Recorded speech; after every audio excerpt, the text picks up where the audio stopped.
Bismillahirrahmanirrahim. Assalamualaikum warahmatullahi wabarakatuh. Alhamdulillahi rabbil alamin wal aqibatu lil muttaqin wala udwana illa 'alal zalimin. Asyhadu an la ilaha illallah wahdahu la syarika lah wa asyhadu anna Muhammadan 'abduhu wa rasuluh. Ya ayyuhalladzina amanu taqullaha haqqa tuqatih wa la tamutunna illa wa antum muslimun. فإن خير الحديث كتاب الله وخير الهدى هدى محمد صلى الله عليه وسلم أو كما قال رسول الله صلى الله عليه wasallam. Tayyib jemaah rahimakumullah. Alhamdulillah, pertama kita panjatkan puji syukur kita kepada Allah Subhanahu wa taala. Kemudian salawat beriringan salam tak lupa kita junjungkan kepada nabi kita Muhammad sallallahu alaihi wasallam. Tayyib, masih dalam pembahasan tentang salat Jumat. Tentunya dalam kitab Sahih Fikih Sunnah kita masuk tentang khutbah Jumat wa ahkamul khatib dan hukum-hukum khatib ya. Pertama yang akan kita bahas adalah tentang hukumnya, hukum tentang khutbah Jumat ya. Maka mayoritas ulama berpendapat bahwa ia adalah syarat sahnya salat Jumat. Dalilnya pertama adalah firman Allah Ta'ala surat Al-Jumu'ah ayat yang ke-9. Ya ayyuhalladzina amanu idza nudiya lis-shalah min yaumil jumu'ati fas'au ila dzikrillahi wa dzarul bai'. Wahai orang-orang yang beriman, apabila diseru untuk menunaikan salat pada hari Jumat, maka bersegeralah kamu kepada mengingat Allah dan tinggalkanlah jual beli. Nah, kata adzikr di sini dalam ayat ini fas'au ila dzikrillah, bersegeralah kepada zikir ataupun mengingat Allah Subhanahu wa taala maknanya. Nah, di sini ya, kata adzikr dalam ayat ini maksudnya adalah khutbah. Jadi bukan sholat Jumatnya. Ya. Kenapa disebut zikir di sini adalah khutbah? Karena ada dua alasan. Pertama, sabda Nabi Shallallahu Alaihi Wasallam, apabila imam telah keluar, maka malaikat menghadiri untuk mendengarkan zikir. Hadisnya, ya. Jadi yang dimaksud adalah mendengarkan khutbah. Nah, di sini khutbah disebut dengan zikir, sehingga apabila bersegera mendatangi khutbah adalah wajib. Ya. Apabila bersegera mendatangi khutbah adalah wajib, padahal itu sebagai perantara belaka ya. Maka konsekuensinya adalah khutbah itu wajib. Karena itulah yang dituju. Itu pertama. Kemudian alasan yang kedua adalah Allah memerintahkan untuk bersegera kepada zikrullah ketika mendengar seruan. Dan diriwayatkan secara mutawatir dan qat'i, apabila muadzin selesai mengumandangkan adzan, maka Nabi Shallallahu Alaihi Wasallam berkhutbah. Sehingga dari sini kita ketahui bahwa datang untuk mendengarkan khutbah itu adalah wajib. Ya. Jadi jangan sampai kita meremehkan khutbah Jumat. Melaksanakan salat Jumat maka konsekuensinya mendengarkan khutbah. Jangan menunggu di khutbah yang kedua baru kita keluar untuk datang ke sholat Jumat ya. Karena khutbah Jumat itu hukumnya wajib begitu. Kemudian yang kedua, dalil yang kedua adalah Nabi senantiasa berkhutbah pada setiap Jumat ya kan. Jadi ketika beliau mengadakan sholat Jumat tidak pernah sekalipun beliau tidak mengawalinya dengan khutbah Jumat, selalu diawali dengan khutbah ya. Andaikan ada satu riwayat sekali saja Nabi Shallallahu Alaihi Wasallam pernah melaksanakan sholat Jum'ah tanpa diawali dengan khutbah, maka hukumnya bisa berubah, ya kan? Namun ini tidak pernah. Sekalipun setiap beliau sholat Jum'ah, beliau selalu mengawalinya dengan khutbah. Sehingga ini menjadi kewajiban bagi kita untuk mendengarkan khutbah. Kemudian dalil yang ketiga adalah haram berbicara ketika khutbah berlangsung. bahkan disebut faqat lagaut. Jadi engkau telah menyia-nyiakan Jumatmu. Sampai dikatakan begitu. Ya. Sehingga khutbah Jumat itu sangat penting sekali dalam pelaksanaan salat Jumat. Ya. Makanya saya pernah mendapatkan satu keterangan bahwa salat Jumat itu sampai dikatakan tidak sah jika tidak mengikuti khutbahnya. Sampai dikatakan seperti itu. Ya. Sehingga dia harus melaksanakan sholat zuhur, tidak melaksanakan sholat Jumat. Ini pendapat beberapa kecil para ulama, ya, rahimahumullah taala. Baik. Jamaah sekalian rahimakumullah. Kemudian jika ada yang mengatakan bahwa dalil-dalil yang ditunjukkan barusan ini tidak menunjukkan bahwa khutbah itu sebagai syarat, maka bisa kita jawab bahwa sholat Jumat ini diwajibkan dengan tata cara yang rutin dilakukan oleh Rasulullah. Rutin loh dilakukan oleh Rasulullah. Maka barang siapa mengurangi dari apa yang telah beliau lakukan, ya berarti ia belum menunaikan apa yang diwajibkan atasnya. Nah ini jelas, ya, menunjukkan disyaratkannya khutbah. Sehingga kalau khutbah tidak ada, bisa masuk ke dalam hadis Nabi SAW, man amila amalan laisa alaihi amruna fahuwa raddun. Barang siapa yang melakukan suatu amal yang bukan dari urusan kami, ya, yang tidak kami contohkan dari kami, maka amalan tersebut tertolak. Hadis ini diriwayatkan oleh Imam Muslim dan yang lainnya. Ya, jadi seperti itu. Ini termasuk amalan bid'ah. Kalau seandainya ada sholat Jumat tidak menggunakan khutbah, seperti itu. Baik. Kemudian jamaah sekalian rahimakumullah, poin yang berikutnya tentang wajib berkhutbah 2 kali.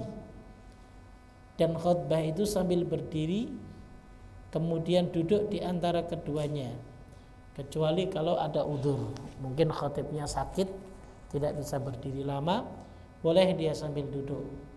Tapi kalau memang lagi sakit, ya jangan suruh naik jadi khatib. Kan masih banyak khatib-khatib yang lain. Apalagi di Indonesia itu semua orang diustadkan. Ya, baca kitab gundul saja kadang nggak bisa disebut ustad. Iya. Karena sering dipanggil ceramah sana sini saja. Ya. Makanya belajar agama itu penting untuk mengetahui rekam jejak yang mengajar. Itu sangat penting, Pak. Dia dari mana, mendapatkan ilmunya dari mana, belajarnya di mana, apakah hafal Al-Quran atau tidak, dan lain sebagainya. Sangat penting loh. Yang kita ambil ilmunya nggak pernah sekolah agama, bagaimana kita bisa mendapatkan faedah-faedah dari ilmu agama, ya kan? Atau paling tidak dia belajar mulai zamah langsung sama satu ustadz sampai selesai beberapa kitab misalnya, minimal begitu, ya. Tapi kalau cuman ngaji sana ngaji sini, dengerin sana dengerin sini, terkadang mendengarkannya pun sambil ngantuk-ngantuk, benar apa enggaknya, ya. Jadi akan berbeda ketika dia berpandangan sesuatu pun akan berbeda. Lihat saja orang-orang yang seperti itu, ya. Dan sekarang banyak, ya, sangat banyak sekali, bahkan masjid-masjid itu justru malah menggunakan mereka-mereka ini, ya, untuk tampil, kan begitu, ya. Padahal ini ilmu agama yang butuh proses untuk mempelajarinya dan memahaminya. Jadi sangat penting. Jadi harusnya kalau di negara-negara Arab yang lainnya, Pak, kalau sudah ada khatib yang naik ke atas mimbar, kalau menyampaikan satu hadis saja, yang hadis itu masih dipermasalahkan periwayatannya, itu langsung dipanggil di penjara tuh khatib.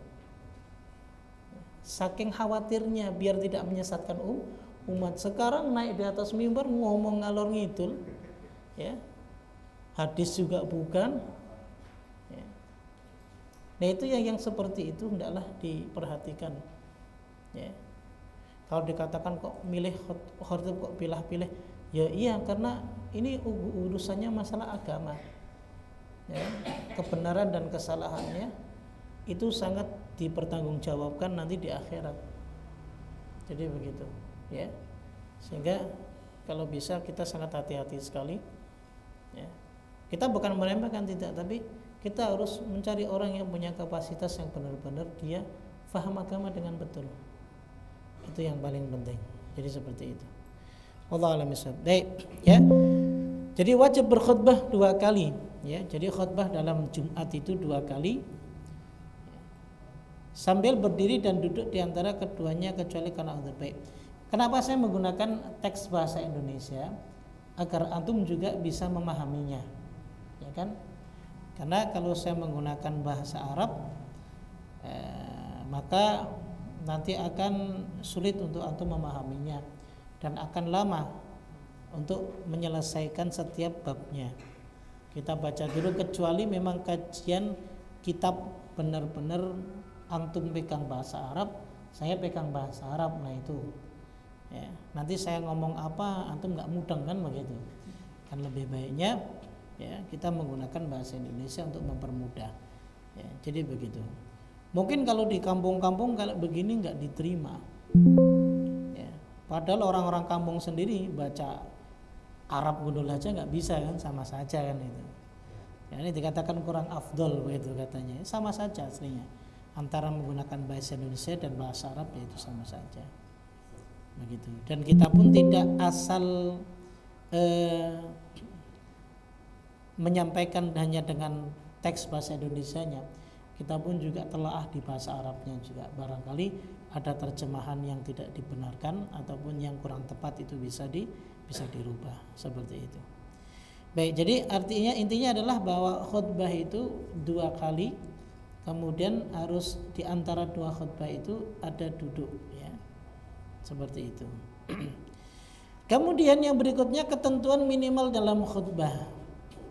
Di sini para ulama berselisih tentang ketentuan minimal dalam khutbah. Saya jelaskan di situ panjang, tujuannya biar antum bisa membaca kembali di rumah.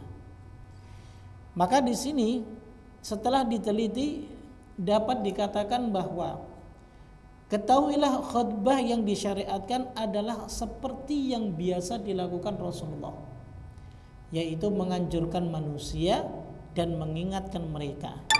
Itu inti dari khutbah. Ya. Pada hakikatnya inilah jiwa khutbah yang karenanya khutbah tersebut disyariatkan. Jadi begitu. Adapun disyaratkannya membaca hamdalah pertama, innal hamdalillah nahmaduhu wa nasta'inuhu wa nastaghfiruh. Kemudian sholawat kan, ya, asyhadu alla ilaha Allahumma shalli ala Muhammad, ataupun syahadat asyhadu alla ilaha illallah.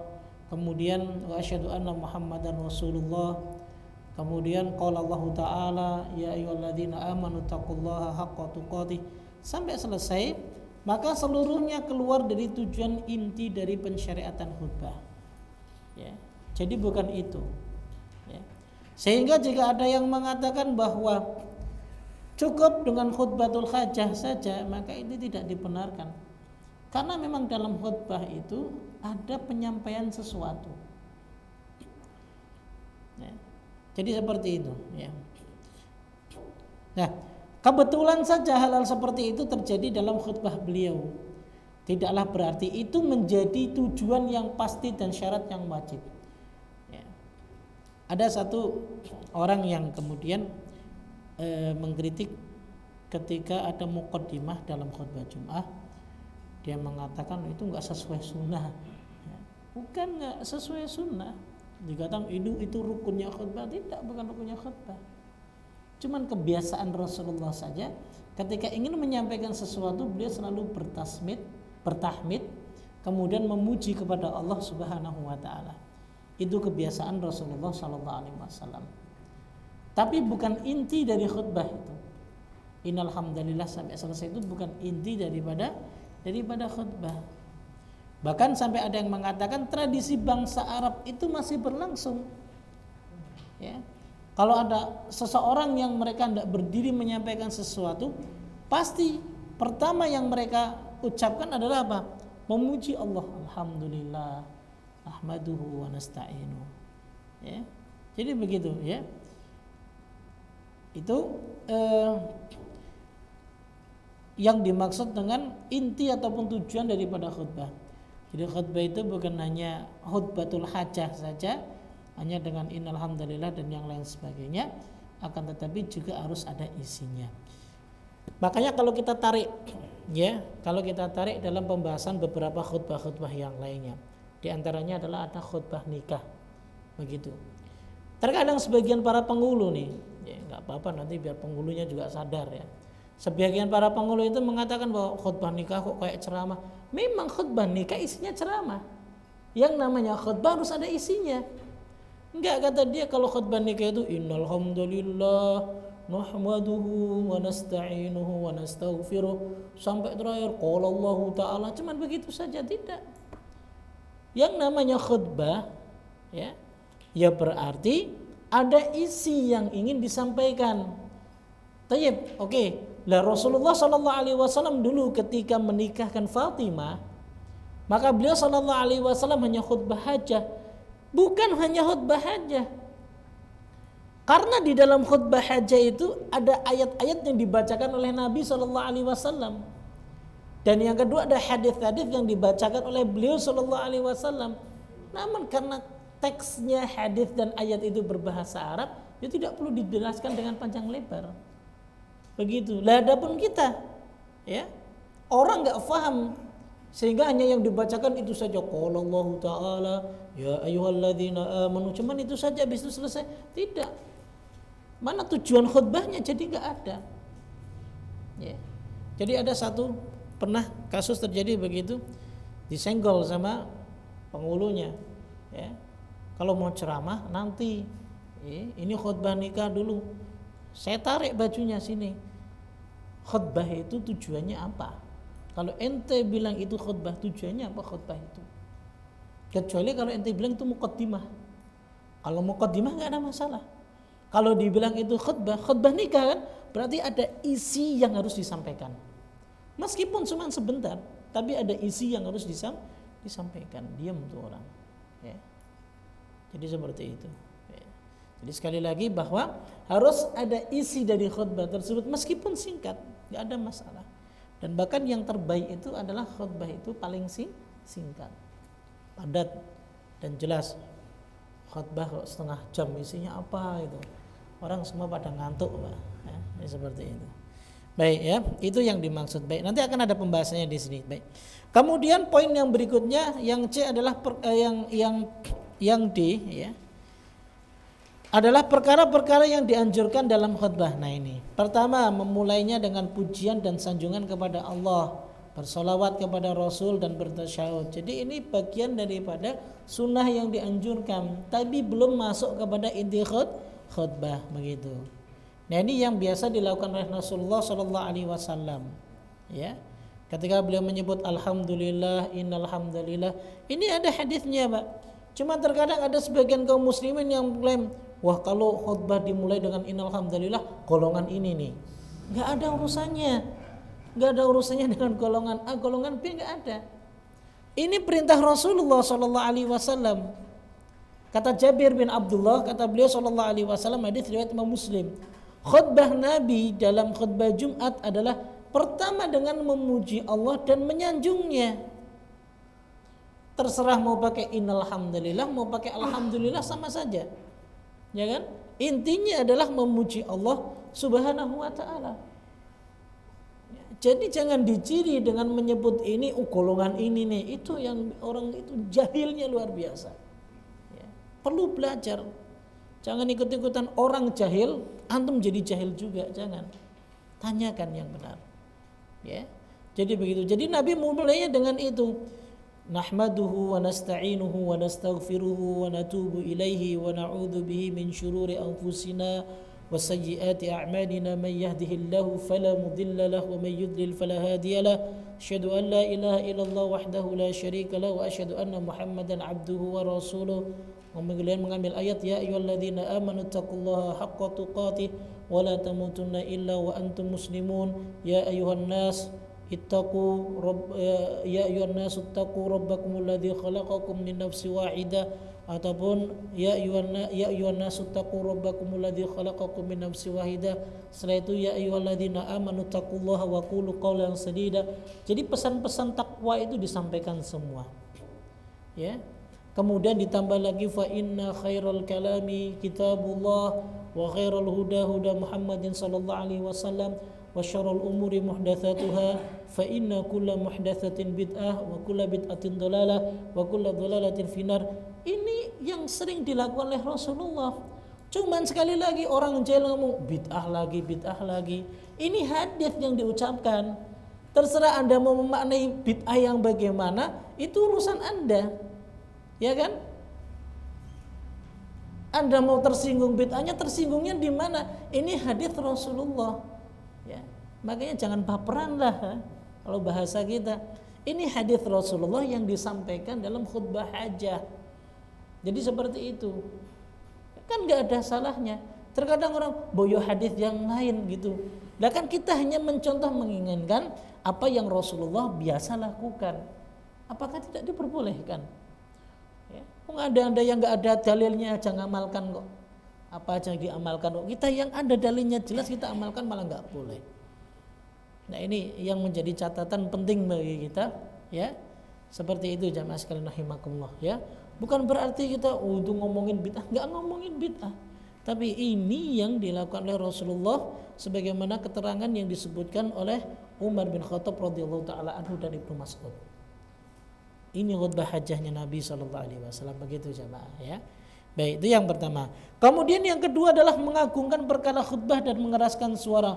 Khutbah suaranya harus keras, tapi tertata. Ya. Suaranya keras tapi tertata. Ya. Dan dalam khutbah itu isinya adalah mengingatkan untuk takwa kepada Allah. Bukan membuat orang keluar dari masjid menjadi benci kepada orang lain. Salah, nggak boleh jamaah. Apalagi dalam khutbah udah nyebut nama. Nabi itu pernah berdoa kepada Allah, Allahumma la'an, ya Allah laknatlah suku ini, suku loh yang di ini Rasulullah langsung ditegur oleh Allah. Ya, engkau nggak punya hak sesuatu yang Muhammad kepada mereka. Ini enggak, ketika enggak suka, udah masuk politik lagi. Dan enggak suka sama si fulan, udah disebut nama orangnya lagi. Dia ini kafir, dia begini, subhanallah. Wallahi orang yang seperti ini akan mengeraskan hati jamaah. Ya. Jadi jangan jamaah, ya. Jangan sampai, ya, orang-orang yang seperti ini ya, menjadikan kita ini keras hatinya. Kita ini mau belajar agama menjadi orang yang punya kepribadian yang baik. Ya. Menjadi orang yang kepribadiannya baik. Bukan suudzon ke orang lain, bukan mengejudge orang lain, tidak. Ya. Kalau masyarakat kita ini sudah faham tentang ilmu agama yang baik, akhlak yang baik, andaikan kita berbicara masalah pemimpin lah, pasti kita akan memilih pemimpin yang baik. Pasti, nggak mungkin nggak. Andaikan pun salah pilih, ujian kok buat kita. Orang mukmin itu sangat sederhana sekali dalam bersikap, nggak berlebih-lebihan, tidak, ya. Jadi tetap mendoakan, ya, pemimpin kita agar baik itu wajib, ya, sangat wajib sekali. Ya, jangan sampai kita ragu, Allah nggak bisa merubahnya, Allah pasti akan bisa merubahnya. Ya, jadi begitu, ya. Jadi jadikan setiap majelis kita itu majelis ilmu yang benar-benar berbarokah. Bukan majelis ilmu yang mencela orang lain, tidak. Jangan mencela orang lain dalam majelis ilmu. Kalau mau, tampilkan saja amaliyahnya. Bukan individualnya, amaliyahnya. Bahwa perbuatan ini tidak dibenarkan sebab karena seperti ini. Dan juga dalil. Bukan opini dan bukan logika. Terkadang logikanya begini, logika, jangan main logika. Ini belajar ilmu agama. Ya. tunjukkan Al-Quran dan hadis Nabi Shallallahu Alaihi Wasallam. Jadi seperti itu, ya. Tayyib, ya. Kalau di negara-negara Arab yang lainnya sekali lagi begitu. Ketika sudah naik mimbar sudah diperhatikan sama askarnya. Kalau ada satu hadis saja yang di situ periwayatannya tidak dijelaskan, langsung diambil. Interogasi, ambil dari mana ente? Nggak tahu, masukkan penjara. Dia telah berdusta atas nama Nabi Shallallahu Alaihi Wasallam. Dan sekarang kita banyak sekali orang yang nggak paham, kemudian dia berbicara tanpa adanya ilmu, seperti itu. Ya, jadi mengagungkan perkara khutbah dan mengeraskan suaranya kencang. Ya. Suaranya kencang, ya. Memperingatkan tentang neraka. Ya. Untuk bertakwa kepada Allah Subhanahu wa taala. Kemudian ketiga, memendekkan khutbah dan memanjangkan salat jamaah. Ya. Makanya Nabi Shallallahu Alaihi Wasallam pernah bersabda, Inna tula salati rajuli wa qisara khutbatihi ma'innatan min fiqhihi. Sesungguhnya panjang solat seseorang dan pendek khutbahnya adalah tanda dari kedalaman pemahaman agamanya. Kalau kita enggak dengerin khutbah asyik nih, khutbahnya lama 1 jam. Enggak, khutbah itu pendek. Biar masyarakat itu dapat poin, intinya di situ.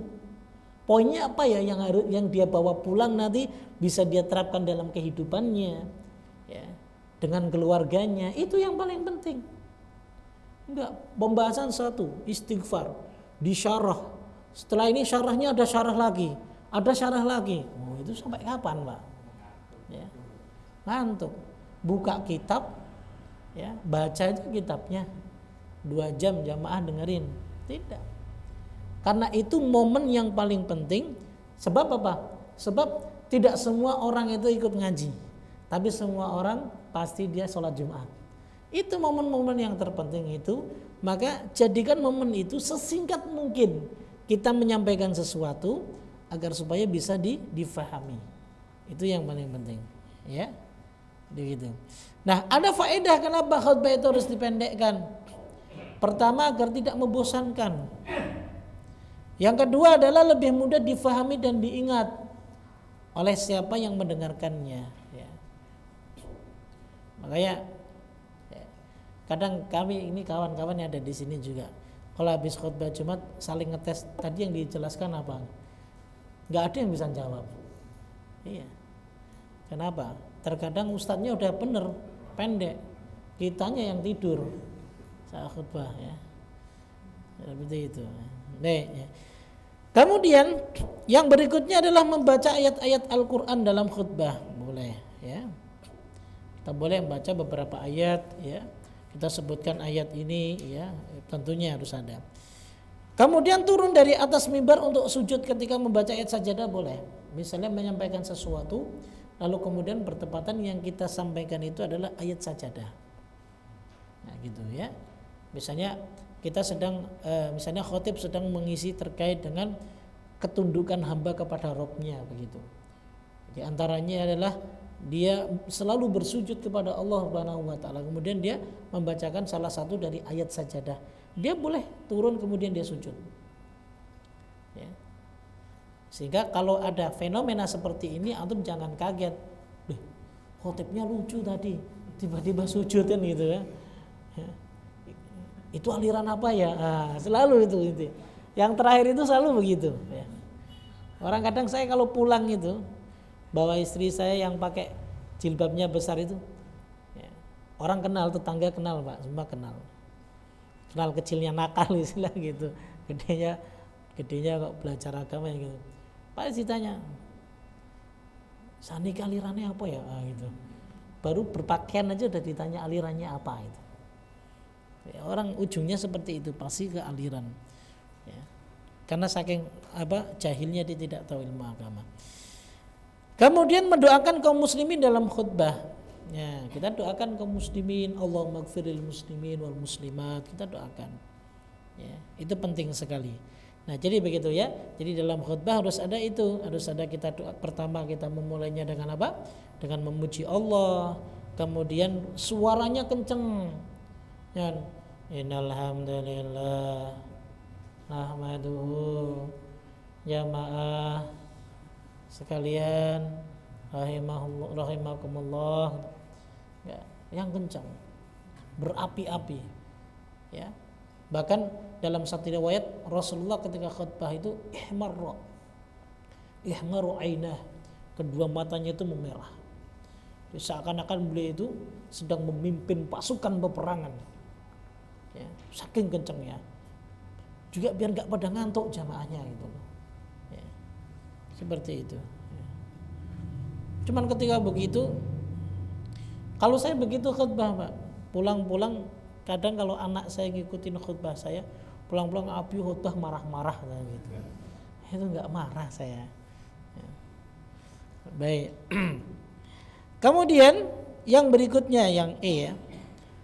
Hal-hal yang dibolehkan bagi khatib ketika khutbah. Nah, pertama boleh pakai tongkat, ya. Jangan kaget untuk, pakai tongkat nih, ya. Nggak apa-apa, ya. Dikasih tongkat nggak apa-apa, atau nggak pakai tongkat juga nggak apa-apa, ya. Kadang ada beberapa masjid yang menyediakan tongkat, ya alhamdulillah. Cuman kalau yang nggak biasa, kita kadang baik-baik gluduk jatuh gitu. Nah, karena nggak biasa, nggak apa-apa gunakan.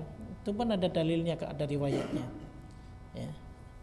Kemudian kedua, berbicara kepada seorang yang hadir untuk suatu keperluan boleh, ya. Khatib misalnya bicara, contohnya Nabi pernah menegur orang yang belum tahiyatul masjid kan, untuk sholat dulu. Ataupun ketika ada anak-anak yang ribut, tegur saja, anak-anak jangan berisik gitu, tegur aja nggak apa-apa, ya. Nanti kalau orang yang nggak paham, sekali lagi khatibnya ngobrol ya, gitu. Nanti aliran mana gitu lagi, selalu ujungnya begitu, padahal diperbolehkan. Kemudian yang ketiga, menganjurkan kepada manusia untuk bersedekah kepada yang fakir.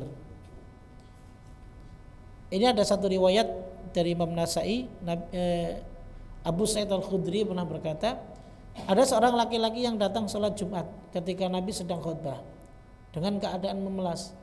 Maka Rasulullah berkata kepadanya, apakah kamu sudah sholat? Ia menjawab, belum. Nabi berkata, sholatlah 2 rakaat. Kemudian beliau mengajarkan manusia agar bersedekah. Mereka pun melemparkan beberapa buah pakaian, lalu beliau memberikan kepadanya 2 pakaian. Itu boleh, ya, diperbolehkan. Catatan, sedekah kepada orang fakir dalam khutbah itu dibolehkan apabila imam berhenti berbicara. Adapun yang tersebar di masjid-masjid kaum muslimin sekarang, yaitu pengurus masjid berdiri untuk menjalankan kotak sedekah kepada hadirin guna mengumpulkan sedekah mereka sementara imam sedang khutbah, maka ini tidak diragukan lagi bahwa perbuatan seperti ini tidak dipersyariatkan, nggak boleh, ya. Makanya juga penting, perlu diperhatikan, kotak amal itu harusnya berjalan ketika sebelum khatib naik mimbar, ya. Kalau seandainya khawatir kalau khatib belum naik mimbar, kotak infaknya dijalankan, jamaah belum banyak yang datang, ya kalau mereka datang nanti kan sudah disediakan kotak infak umum saja. Jadi seperti itu, ya. Jadi jangan terpaku pada satu kotak infak yang jalan, jangan, karena itu nanti akan mengganggu nilai jamaah dalam mendengarkan khutbah. Itu, ya. Baik, jadi intinya dibolehkan kalau khatib sedang berhenti nih misalnya, kemudian ada yang dilakukan yang dibutuhkan, ternyata dibolehkan, ya. Begitu. Kemudian yang berikutnya adalah menghentikan khutbah untuk mengurus suatu keperluan, kemudian kembali menyambung khutbahnya. Ini boleh juga, ya, diperbolehkan. Terdapat beberapa hadis, diantaranya hadis Jabir bin Abdullah tentang kisah Nabi membuat mimbar setelah sebelumnya berkhutbah di atas batang kurma. Jadi ketika hari Jumat beliau naik ke atas mimbar, maka berteriaklah batang kurma seperti teriakan bayi. Kemudian Nabi turun dan memeluknya. Beliau membelainya seperti membelai anak kecil yang hendak didiamkan. Ia menangis karena ia mendengar khutbah yang didengarnya. Hadis riwayat Imam Bukhari. Jadi Nabi berhenti itu memeluk pohon kurma itu, kemudian beliau menyambung khutbahnya lagi, diperbolehkan, ya. Makanya sebenarnya pengen praktek Pak, cuman kadang bahaya itu. Enggak yang anak-anak ini yang biasa ngaji sama saya ngantuk, saya mau turun saya ceweri gitu. Ntar orang kaget lagi, ini aliran mana? Ya, ternyata itu diperbolehkan kalau memang diperlukan. Kemudian yang berikutnya memisahkan antara khutbah dan sholat karena suatu keperluan yang dihadapi. Nah, itu juga diperbolehkan. Setelah khutbah agak lama tuh sama sholatnya, maka itu pun diperbolehkan. Nah, itulah hal-hal yang diperbolehkan bagi khatib ketika dia sedang berkhutbah. Kemudian pembahasan yang terakhir, ya, tersingkat saja. Apa yang dilakukan makmum pada saat khutbah berlangsung? Pertama, mendekat kepada imam. Jangan jauh-jauhan, ya. Makanya datang lebih awal itu tujuannya agar dekat dengan imam, begitu. Ya. Kemudian yang kedua, menghadapkan wajah mereka kepada imam ketika khutbah. Nah, ya, jangan menghadapnya ke lantai, ya, menghadapnya ke arah khatib. Ya, jadi sunnahnya begitu. Ya. Jadi mungkin yang belakang sono ngadep sini arah khatib. Nah, kalau ngadepnya ke lantai itu alamat, alamat tidur, ya. Jadi begitu. Kemudian diam untuk mendengarkan khutbah dan tidak berbicara ketika imam sedang khutbah. Berbicara, ya. Kalau kita enggak bicara, enggak, ya. Ngerokok iya di belakang.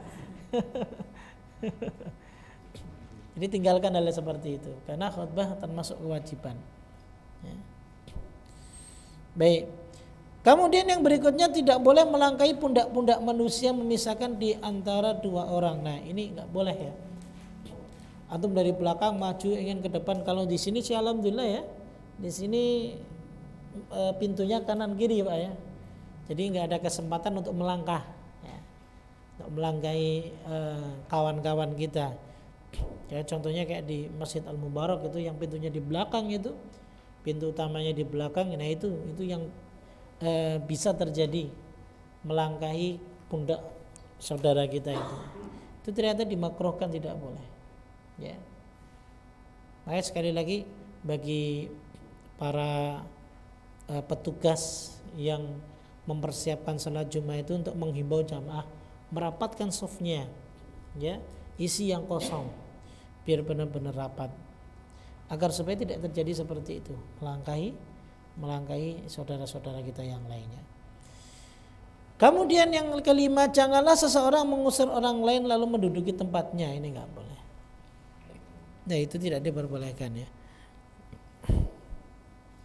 Yang keenam, barang siapa yang mengantuk maka hendaklah ia pindah dari tempat duduknya. Boleh bergerak, ya. Kalau ngantuk pindah dari tempat duduknya. Ini sebagaimana diriwayatkan dari Ibnu Umar, ia berkata, aku mendengar Rasulullah bersabda, "Idza na'isa ahadukum fi majlisi yaumal jum'ah, falyatahawwal min majlisihi dzalika ila ghairihi." Jika salah seorang dari kalian mengantuk di majlisnya pada hari Jumat, maka hendaklah ia berpindah dari tempatnya tersebut ke tempat yang lainnya. Ya, itu diperbolehkan biar enggak ngantuk. Ke tempat lainnya nyarinya di depan AC, lebih ngantuk lagi, ya. Bukan nyari ke tempat yang benar-benar tidak menjadikan dia ngantuk, ya. Baik. Kemudian yang ketujuh, bolehkah duduk ittiba ketika khutbah berlangsung? Nah, apa duduk ittiba? Duduk ittiba itu adalah seseorang menegakkan kedua betisnya dan melilitnya dengan pakaiannya, atau meletakkan kedua tangannya di atas lututnya dengan berpegangan padanya. Nah, ittiba itu begini nih, di tali, ya, ataupun begini nih, ya. Nah, ini nggak boleh, ya. Seperti ini tidak diperbolehkan, ya. Dalilnya apa? Dalilnya dari Mu'ad bin Anas dari ayahnya yang mengatakan bahwa Nabi SAW melarang adil habwah yaumal jum'ah wal imam yakhtub, ya. Nah, namun hadis ini diperselisihkan, ya. Bahkan pendapat yang kuat hadis ini dhaif, lemah. Tapi mayoritas para ulama justru malah membolehkan, tidak mengapa. Ya. Jadi seperti itu ya. Kalau memang tidak diperlukan ya tidak perlulah. Intinya seperti itu. Ya, untuk menghindari perselisihan ya. Tapi kalau memang perlu ya silahkan. Ya, itu tidak mengapa. Gitu. Intinya adalah meninggalkan adalah lebih utama. Begitu. Yang terakhir yang kedelapan, jika ia teringat pada saat khutbah berlangsung salat fardu yang terlupakan atau tertidur hingga luput mengerjakannya, maka hendaklah ia berdiri dan mengqadhanya walaupun imam sedang khutbah. Contoh, salat subuhnya lupa, ya. Ini malam Jumat, ya. Jadi subuhan lupa dia bablas, kemudian baru ingat ketika khotib itu sedang ceramah, sedang khutbah terkait tentang masalah salat subuh, ya. Pas kebetulan itu. Kadang Allah itu kalau ngasih petunjuk itu terkadang dalam hal-hal yang seperti itu, Pak. Tiba-tiba ada yang ngomong tentang ini, ngomong tentang inilah. Nah saat itu kita ingat, oh iya, saya belum sholat subuh. Antum saat itu boleh berdiri sholat, meskipun khatib sedang berbicara di atas mimbar, maka kita diperbolehkan. Karena kembali kepada pembahasan kita qadha sholat dulu kan, fal yusolliha idza dzakaraha, maka sholatlah ia dengan segera ketika dia mengingatnya, jangan ditunda lagi. Nah inilah 8 poin terkait yang dilakukan oleh makmum, ya. Baik, selesailah pembahasan kita. Masih ada beberapa menit waktu, silakan bagi yang ingin bertanya terkait bahasan kita ya, tentunya. Baik. 6.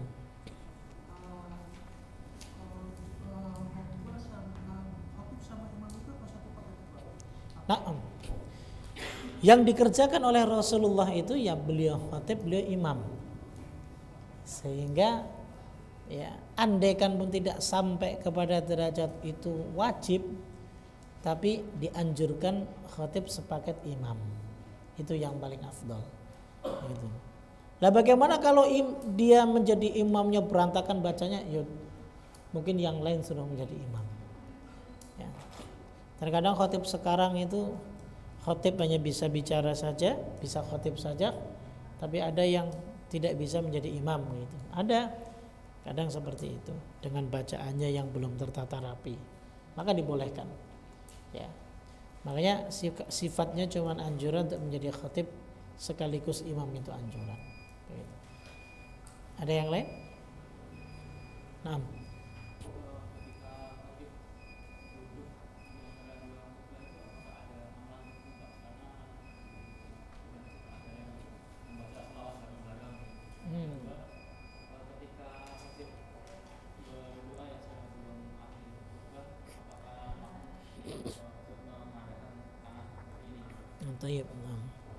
Sebenarnya nanti akan ada penjelasan di pertemuan berikutnya, ya. Tapi nggak apa-apa ya. Pertama terkait dengan ketika khatib duduk di antara dua khutbah, apa yang kita lakukan? Maka tidak ada hal yang kita lakukan apapun, ya. Sebagian ulama ada yang mengatakan itu waktu yang mustajab, sehingga ada sebagiannya yang mempergunakannya untuk berdoa. Itu yang terkait dengan ada waktu di hari Jumat yang dimana seorang hamba ketika berdoa kepada Allah maka tidak akan ditolak. Maka sebagian ulama ada yang mengatakan waktu itu adalah waktu ketika khatib duduk di antara dua khutbah, ya. Di antaranya adalah beberapa ulama-ulamanya Syafi'iyah yang berpendapat demikian, sehingga apa? Sehingga memanfaatkan duduknya khatib itu untuk berdoa, tapi berdoa masing-masing, sehingga tidak bukan buat sholawat dan yang lain sebagainya. Makanya sebenarnya butuh dengan dalil jika seandainya ketika khatib duduk di antara dua khutbah, lalu kemudian ada yang disebut dengan Bilal itu mengucapkan salawat Allahumma sholli ala sayyidina Muhammadin wa ala alihi wa sahbihi wa sallim. Nah itu butuh dalil, ya, itu butuh dalil. Saya nggak mengatakan nggak boleh dan saya nggak mengatakan boleh juga, tapi butuh dalil kalau memang ada. Karena rangkaian satu paket itu kan rangkaian satu paket dalam ibadah, harusnya ada dalil yang menunjukkannya. Kalau memang ada nggak apa-apa dilaksanakan, kalau tidak enggak. Kemudian dalam doa, ya, dalam doa khatib sebelum selesai sebelum selesai khutbahnya, maka apa yang dilakukan oleh makmum? Apakah makmum mengamini atau tidak? Makmum cukup diam. Ya, makmum cukup diam. Ini pendapat yang kuat. Tapi sebagian ada yang mengatakan diamini, namanya doa, ya, diamini. Namun terkait dengan mengamini doa orang yang sedang berdoa ini kan sifatnya dalilnya adalah umum. Ya, dalilnya umum ketika ada yang berdoa kemudian mengamini. Namun di beberapa hal, beberapa keadaan, jika memang tidak ada contohnya ataupun penjelasan dari Rasulullah SAW terkait itu, ya maka hal yang seperti itu tidak perlu kita kerjakan. Jadi antaranya itu doanya khatib di atas mimbar sebelum selesai khutbah. Maka bagi makmum cukup diam saja, khatib biarkan berdoa. Jadi seperti itu, ya. Tujuannya untuk apa? Ya diantaranya adalah salah satunya untuk menyempurnakan ibadah makmum ketika dia mendengarkan khutbah, ya kan? Bahkan sampai bersolawat kepada Nabi SAW pun tidak perlu dalam khutbah. Kita semuanya diam, mendengarkan khutbah dengan seksama, ya. Jadi seperti itu. Wallahu taala alam bisawab. Gitu. Ada lagi?